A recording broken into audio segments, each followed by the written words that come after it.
Okay, so I want to go ahead and look at our review for test one. I'm just going to go through the sections as quickly as I can. So for unit 1.1, things that you should be familiar with, things you should know. You should definitely know that for 1.1, that the most important philosophy in China, of course, is Confucianism. And there's going to be a couple different versions of Confucianism. But the most important one that you should know about is called Neo-Confucianism. And Neo-Confucianism, of course, is like the belief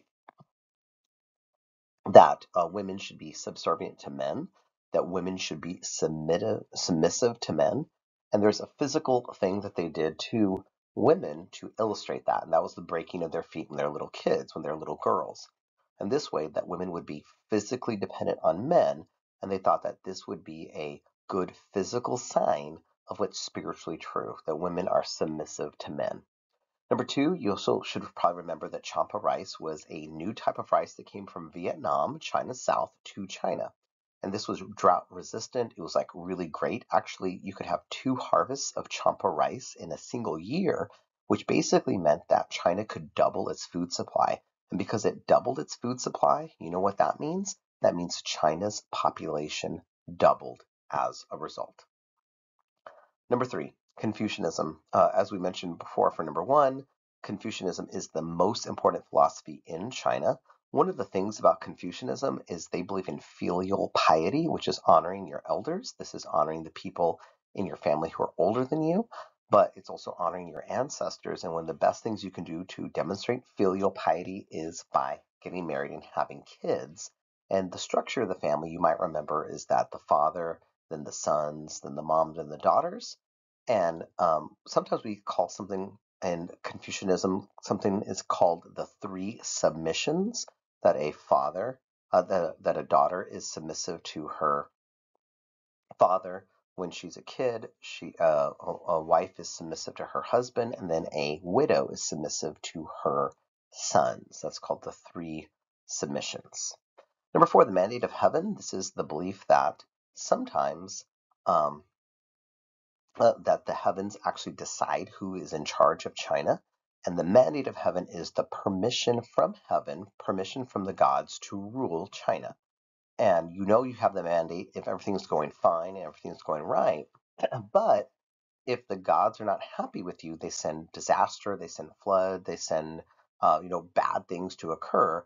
And those are like ways that the gods, heaven, tell us that the emperor of China has lost the mandate of heaven. And then if that's the case, it's okay for the people to rise up and okay for the people to rebel. So that's why we have dynastic changes in China from one dynasty to the next. For number 5, we have the civil service exam.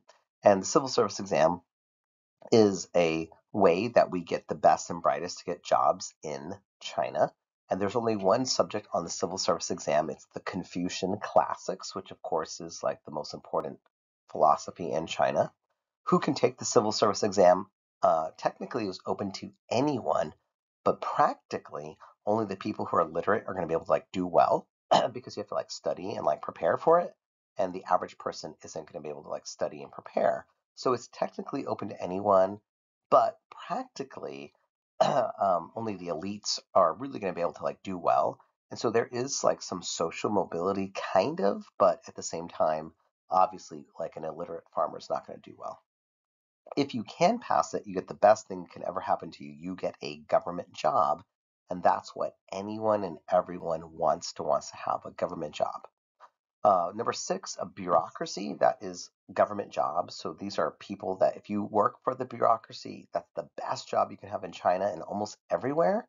It's a job where you're respected. It's a job where you're working for the government and they want the best and the brightest, which is a related term. Number 6 is the term meritocracy.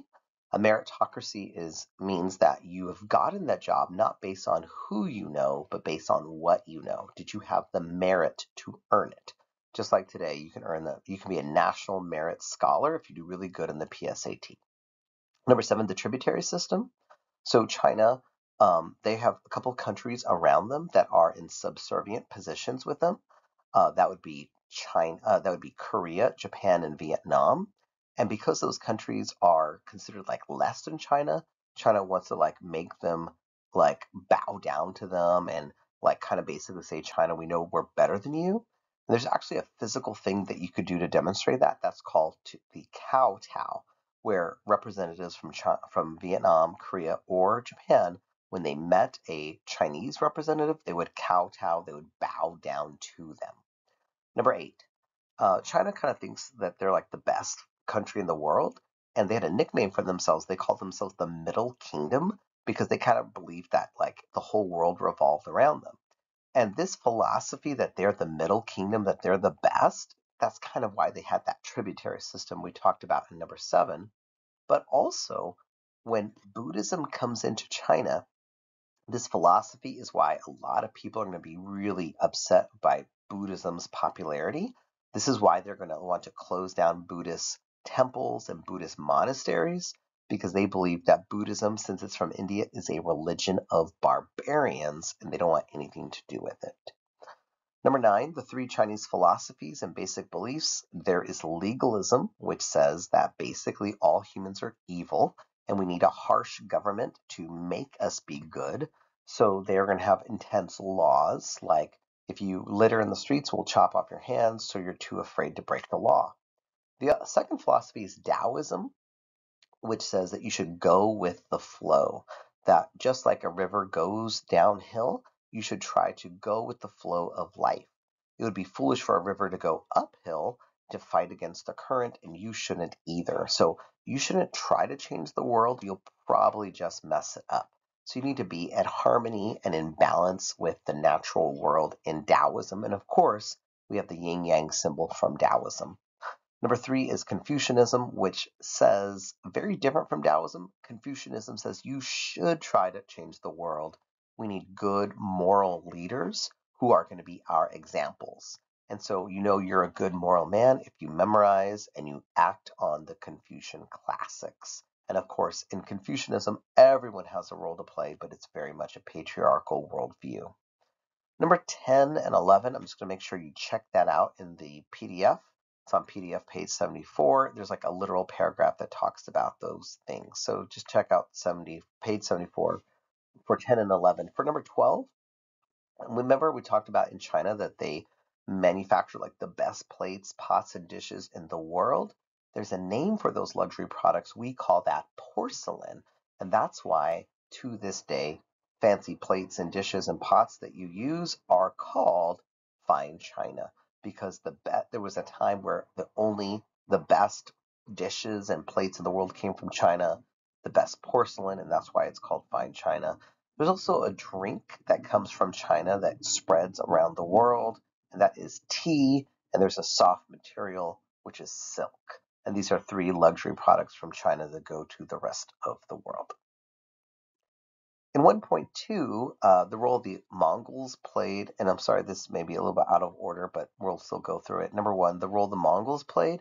So the Mongols are this Central Asian nomadic group, and they actually are the ones that bring the Abbasid Empire to a close. You might remember the Abbasids are like the second main dynasty in the Muslim empire. There's the Umayyads were the first, and the Abbasids are the second. Well, the Abbasids go all the way into the Middle Ages when the Mongols come in and destroy Baghdad and wipe it out. And that's like a really big traumatic event when the Mongols destroy Baghdad because Baghdad was like the intellectual and it was the cultural center of the Muslim world. Like you might remember that Baghdad was where people would go to study. This is where people would go to learn international, you know, cultural things. And in 1258, the Mongols destroyed Baghdad, along with like the libraries and the learning. So 1258 was a heartbreaker for the Muslim world. Number 2, books that were translated into Arabic. Muslims were really into a lot of international learning. So they translated Hindu books on math and science into Arabic. They translated Greek books into Arabic because they wanted to spread, they wanted to facilitate knowledge. That was a big part of them. And the cool thing is, because they did that, they spread these ideas everywhere Dar al-Islam went. And you might remember Dar al-Islam is just another word for the Muslim world. Number 3, the role of Hindu/Buddhism in Southeast Asia. You might remember that in Southeast Asia, Indian influence is present, and they spread, and it's a mix, depends where you go, of Hinduism, but also Buddhism. And some places embrace Hinduism, and they later said, well, we're going to change and just add statues of the Buddha to it, no big deal. And one of the most important temples that we saw, there's a picture on the back of your your 1.3, and I guess this one actually should be for 1.3, my apologies. But regardless, that's fine if we talk about it here. But there's a temple called Angkor Wat, and there's a picture of it, a diagram on the back of 1.3. So this one got out of order. Sorry about that. And maybe a couple of these are out of order, but that's fine. Number 4, the Four Noble Truths of Buddhism. These are like the basics of Buddhism, and the most important thing about Buddhism is they said life is suffering. Life is suffering. That's the first noble truth. And because life is suffering, the second noble truth is that we suffer because we have desires. And the solution, if we suffer because we have desires, is the third noble truth, which is eliminate desire. So the first one is life is suffering. The second one is we suffer because we have desires. We want things. So number 3, the third noble truth is we'll just get rid of those desires. And the fourth noble truth is they have something called following the eightfold path. Really, the only noble truth we need to know is the first one. And because life's suffering, Buddhists want to focus in on the solution, which is being detached from this world. Number 5, in Islam, there's a mystical/emotional form of Islam called Sufism, Sufism. If you are a Sufi, you believe that you should have an emotional connection with God, and people might judge or think that's like weird. And one of the ways that some Sufis do that is through dance. And we saw that in a video where you have this hard to describe mystical connection with God. It's not about reading the Quran, but that's fine. It's not about praying 5 times a day, which is fine. It's about having an encounter with God that may be unexplainable. Number 7, what ways does Islam increase rights of women? Muhammad says you can't kill baby girls, which was common. Infanticide was common. Number 2, Muhammad says that a woman can get her dowry directly instead of it going to her father. And number 3, women can actually maintain property after marriage. All these are bold new things. Number 8, what part of Europe was conquered by Islamic forces in 711? That would be Spain. Number 9, where were Islamic forces turned back in 732? That would be France at the Battle of Tours, Tours. Muslims conquered Spain and they wanted to move on to conquer France, but they were actually stopped at the Battle of Tours, Tours, in the year 732. Number 10, because they are in Spain, there's a Arabic name for Spain because Muslims controlled Spain for like several hundred years, for like 700 years. And the name for that is Al-Andalus, which basically means Muslim-controlled Spain. Number 11, what was the cultural climate like in Cordova, which was the capital of Al-Andalus? What was it like between Jews, Christians, and Muslims? Even though all three are different, there was toleration, there was respect, there was cooperation. That's what happened. And Muslim Spain was a really cool place where these scientists, or not scientists, but thinkers and philosophers inspired one another and gave each other a lot of food for thought, and they collaborated. Number 12, what nickname do Muslims have for Christians and Jews? They're called people of the book because guess what? They all have the Bible. Or the Christians and Jews have a Bible, and so there's a lot of the same stories. Number 13, Islamic scholarship and knowledge, especially in Al-Andalus, laid the groundwork for what two intellectual developments in Europe. That would be the Enlightenment and the Scientific Revolution. What I mean by this is because Muslims are studying and translating books and helping promote collaboration of different cultures and knowledge and bringing in math from India, It helps lay the foundation. It's one of the things that helps get the Enlightenment and the scientific revolution started. Number 14, Muslims aren't just moving ideas all around the world, they're also moving goods. And you should know for 14, in general, Islam promoted trade everywhere it went. Actually, Muslims were like really respectful of merchants as a job. They thought merchants were like really good. Muhammad, his job before he was a prophet, he was a merchant. So actually, everywhere Islam goes, trade and travel increases, business increases. Islam and trade and peaceful business actually go well together. Number 15, the Abbasids built a school called the House of Wisdom in Baghdad. And again, this is just like the whole Abbasid thing. They were about knowledge, they were about poetry, they're about wisdom, they're about learning, they're about philosophy, they're about translating stuff into Arabic. That kind of stuff happened at the House of Wisdom, which is why when the Mongols took over, that was so sad that they did that, because all these buildings and learning and knowledge were destroyed in Baghdad.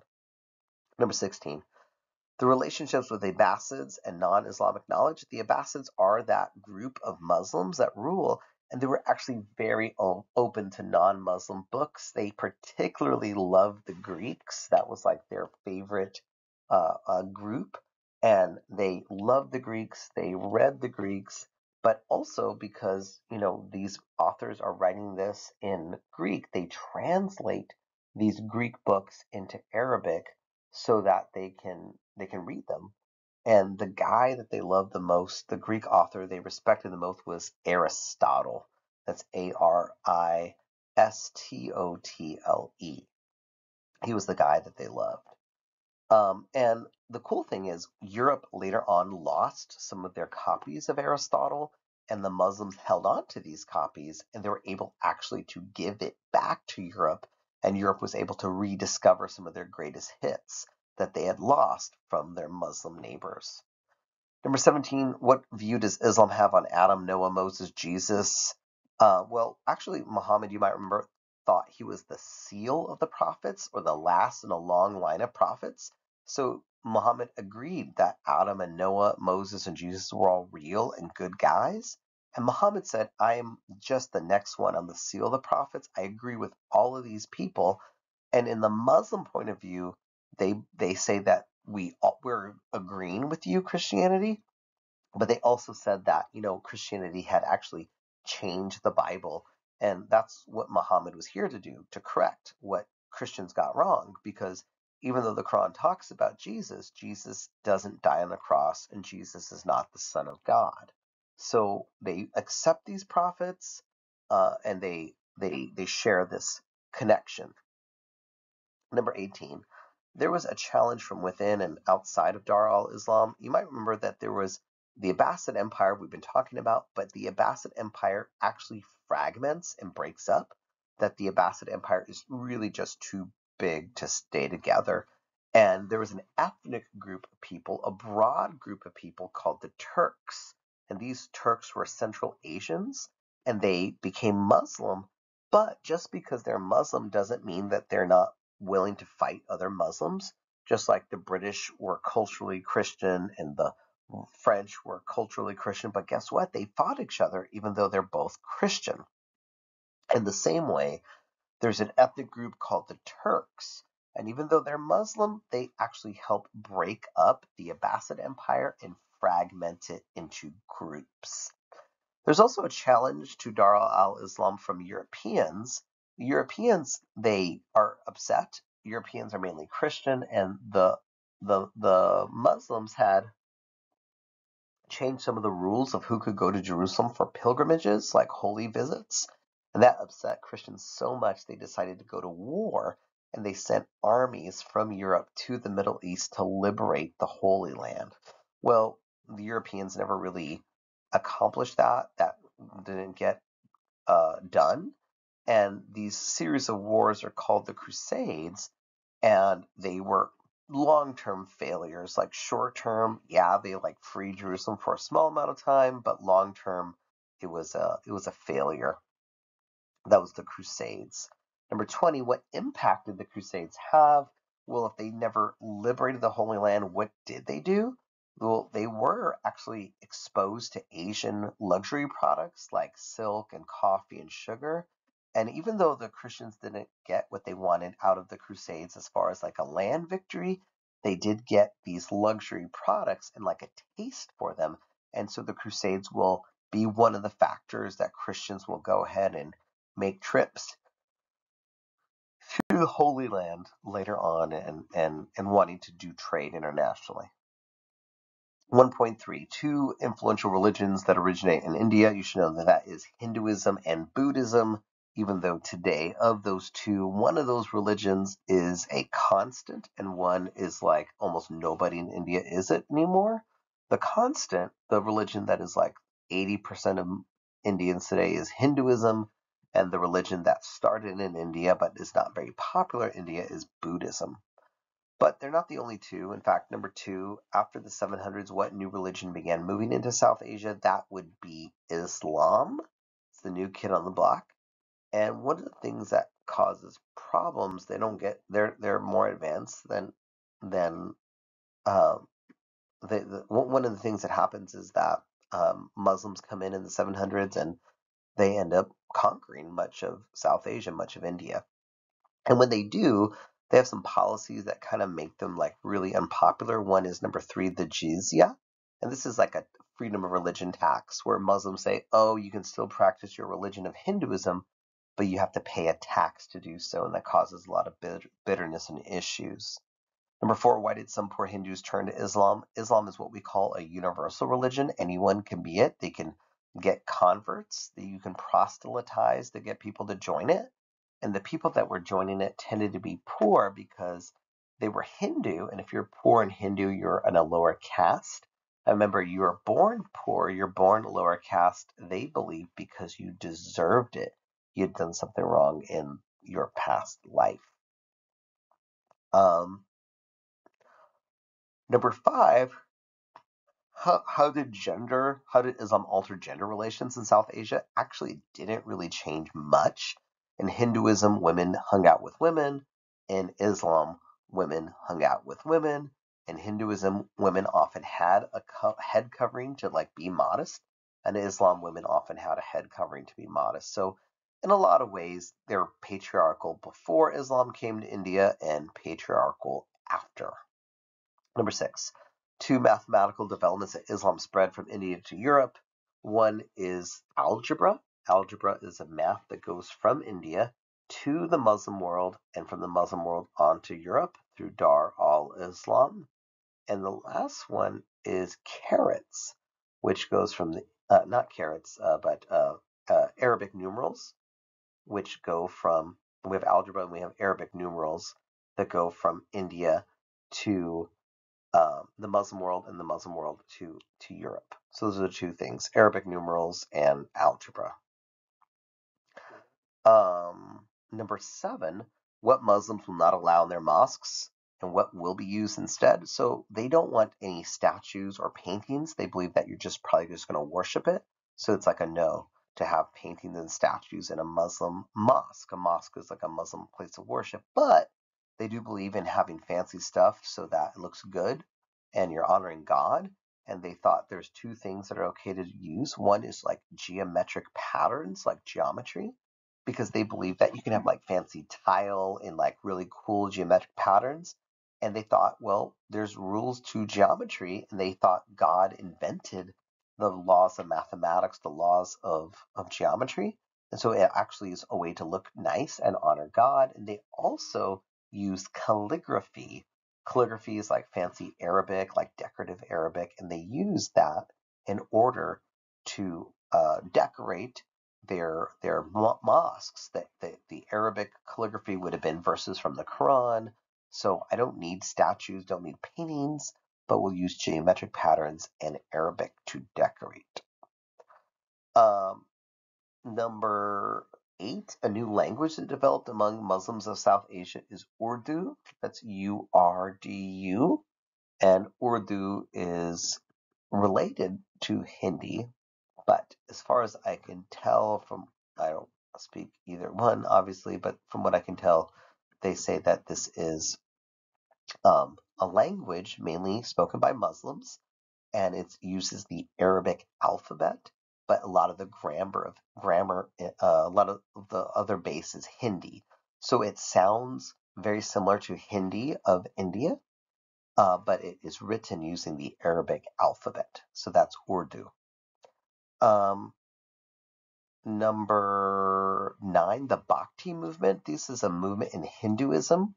And just like the Sufis wanted to have like an emotional encounter with God that was personal and real and not just like going through these motions or rituals, the Bhakti were Hindus that also wanted to have an emotional encounter with God that was real and not just rituals. And so they pressed like a really deep, mystical, emotional encounter with a God.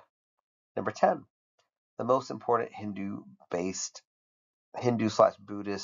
sea-based empire was Srivijaya. We actually did notes on that, looked at a map on that in 1.3, so just go ahead and look at Srivijaya, and you'll know that that's the most important ones. And you know that they made money because they controlled that narrow strip of water, and so anyone coming from India to China, China to India, Korea to India, Japan to India would have to go through it, and they made money by charging taxes on that. And if you look at 1.3, Srivijaya is there. Um, and number 11, even though the Buddhists accepted Buddha and Buddhists accepted reincarnation, what did they challenge? Well, Buddha was not a fan of the caste system, and he didn't like the idea that you'd be locked in this caste and you'd have to have thousands of tries to make enlightenment. And he believed anyone in one tribe could become enlightened.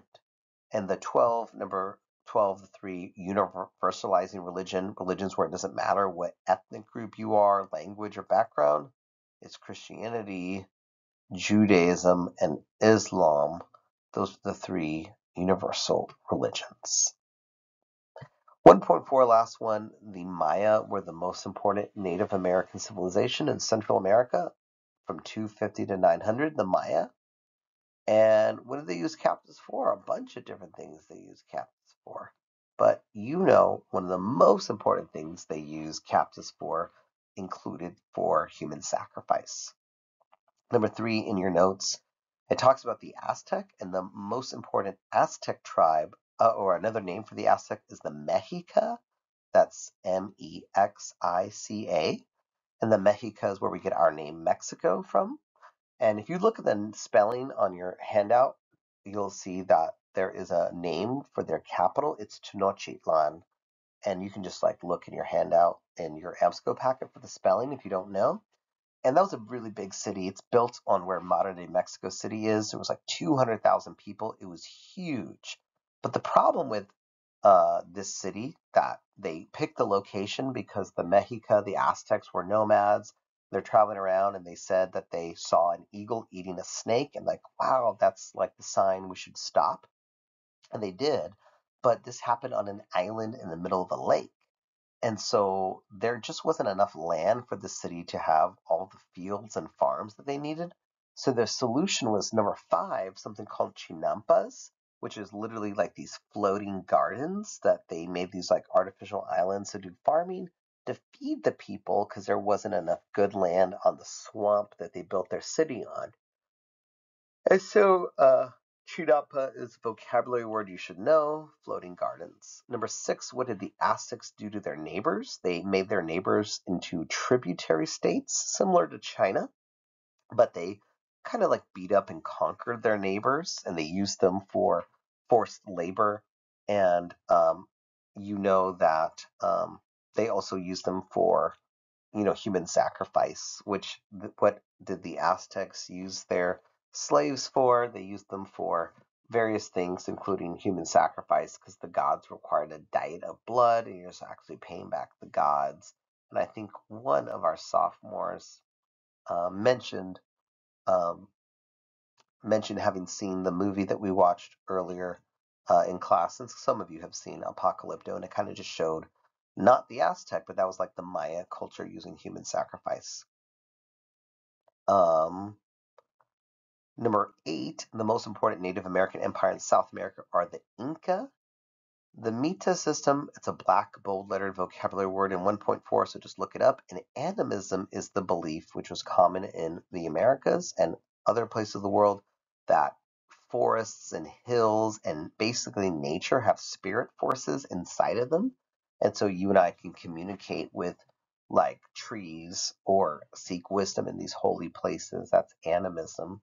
And if you ever saw the Disney cartoon Pocahontas, where she's like talking to trees and stuff like that, believing that they have a spirit force inside of them, that's very much the idea of animism, that nature has spiritual force inside of it that we can communicate and get wisdom from.